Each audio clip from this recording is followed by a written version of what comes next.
As the conflict in Syria continues, it's been extremely hard to establish exactly what's been happening here inside the country. We're joined now by independent journalist Thierry Misson. Thank you very much for joining us. Now, you've been working on the ground here in Syria. Can you tell us what your perceptions of the situation are?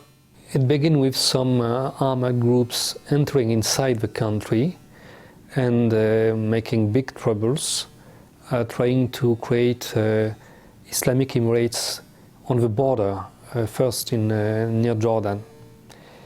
And these people recruit some others to make bigger fighting groups. And now they are entering in coordination with the political opposition. And you know that in this country there is a long history of opposition between the Ba'ath Party and the Muslim Brotherhood. So now there is an alliance between this, the Muslim Brothers and these armed groups coming from abroad.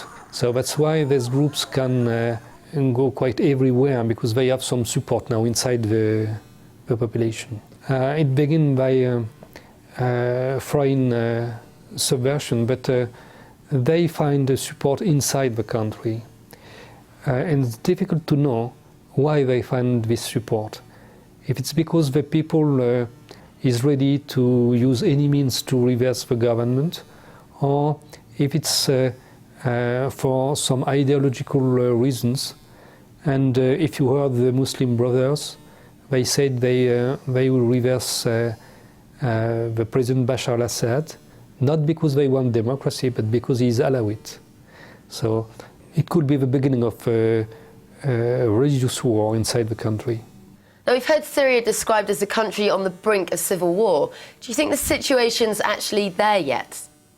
We have seen the beginning of a civil war in some places, especially in Banyas, but now it's finished, and now in Homs. But nothing is extending to the country. So I think because of this external pressure against Syria and all these people entering inside Syria will continue.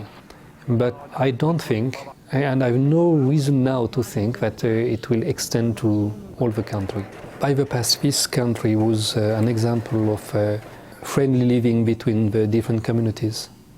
And since a very long time, that's not at all from the Ba'ath, that's from the history of Syria. You know that since the 13th century in Damascus there is a big mosque, and in this mosque every day there is Christian, Sunni and Shias, and sometimes by the past Jewish people praying together every day in the same mosque. So they have a long tradition of peaceful coexistence between the communities. But since the 10 last years in the Middle East, the imperialistic system is pushing the division between the communities. And that's this idea to reshape the greater Middle East, dividing the people in different sects. We can see that there is now some people in this country supporting this project of hostility between different communities, and some of them are saying that as the Sunnis are the most important community, they have to control the power and to exclude other sects from the power. Now, you're also on the ground during the war in Libya. In what ways would you draw comparisons to the situation that's happening now in Syria? So the way to act for NATO is exactly the same. They do exactly the same way to create the file on the United Nations, first with the Geneva Council on Human Rights and after in the Security Council. They try to manipulate the Arab League exactly in the same way. In the Libyan case, they organized a big story in front of the Geneva Council for Human Rights. They said there is 5,000 people killed by the security forces. Of course, it's absolutely wrong. There is a lot of people killed, but very few by the security forces. Most of them are killed by these armed groups they put inside the country, and by the same armed groups they use in Libya. And now there is some different estimation, but you have at least 600 people coming from Al-Qaeda in Libya who are now in Syria. Especially, you know that the military governor of Tripoli, Libya, is now in Skanderun in Turkey to organize all the fight inside Libya. And the head of what we call the Tripoli Brigade, which was the people from Al-Qaeda now responsible for the security in Tripolitana. They are now, all of them, inside Syria. And a famous Spanish reporter who was first in Libya recognized them here, inside, at the top of this so-called free Syrian army, but they are not Syrian. But you know, in Libya, the support in the street, it was only in Syrianica, because there was an old contentious between Syrianica and Tripolitana. This country was created artificially very late. So you don't have such a thing in Syria. In Syria, the only way to divide the people is to use the confessional war. So they try to do that now, opposing the Alawites to the Sunnis, and of course also to Christian Druze and so on. But the main fight they want to create is between Alawites and Sunnis. The last confessional war in Syria was 160 years ago, so it's difficult to create that. How do you see the situation progressing now? First, on the military level, I think that all the action to destabilize the country are not working. We see a lot of problems, a lot of people killed, but this is not the civil war they try to organize.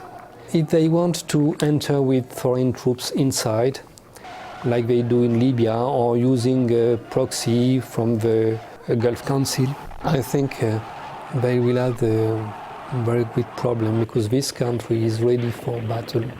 You know, this country is living since 60 years in the Middle East, always at war. That's not like Libya. Now, on the economic level, there is big problems.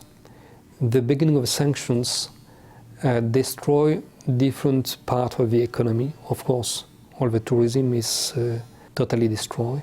But during the winter, you have no more fuel. There is also a problem with different imported goods. Mm-hmm. But I think this is now changing, because there is new agreement between Syria, Iran and China for that. So they try now to impose the Arab League sanctions, and it could be really a disaster for this country, but they discover very quickly that it will be also a disaster, an economic disaster for the others Arab countries around, so they have to stop these sanctions. So now Syria is able to resist a very long time to this pressure from NATO. Do you think that President Assad, though, now has the capability and the capacity to remain in power? Of course. And the problem is that the people who try to destabilize Assad will have a stronger Assad after that. They are creating a myth.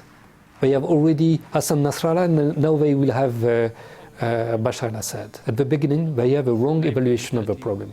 They think it will be very simple to create the civil war, the fitna, the confessional civil war. But they make a mistake. They create this Islamic Emirate in Deraa without the number of weapons they need. In Libya, when they create an Islamic Emirate, when they create two big Islamic Emirates in Libya and in Syrianica, they have a lot of weapons from the beginning, because they seize the weapon from the army. Not only the weapons send smuggling underground, you know, but they have very big stocks. So they can have a basis to extend the civil war in the country. But here, they failed. And after that, they use the people they have sent, going from one town to another, creating problems from one town to another, but not able to destabilize all the country at the same time. And I think now it's too late. they will fail. Thank you very much for joining us.